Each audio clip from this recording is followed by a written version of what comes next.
So this lake was dedicated to your work? This is the actual experimental lake that we were going to use. Professor Paul Frost studies fresh water in a country with 1/5 of the world's supply.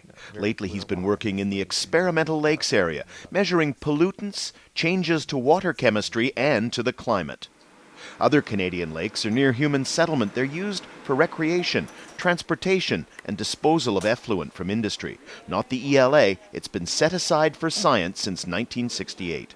At the experimental lakes area, we have none of those other changes. So any long-term changes we see would likely be the result of the external climate variability. And so that's what actually makes it very unique in its role as a place where we can study climate change. Set in the remote forest of northwest Ontario, these are some of the 58 lakes in the ELA. But Canada's government says it's no longer prepared to fund the facility, and if others don't take over, it'll close. No viable new operators have emerged. The Conservative war on science knows no bounds. They are recklessly cutting the world-renowned experimental lakes area. There's been heated debate in Parliament. The opposition says the government is cutting funding for climate science to benefit the oil industry. Cabinet ministers say the record suggests otherwise.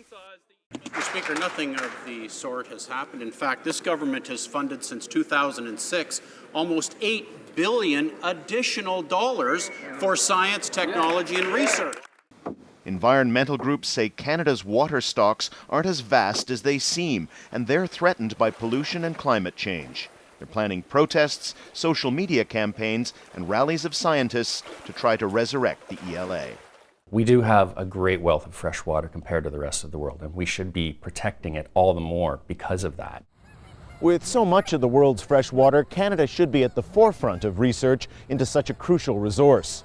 Instead, it's cutting funding for water science at a time when this country and the rest of the world need it most. Daniel Lack, Al Jazeera, Peterborough.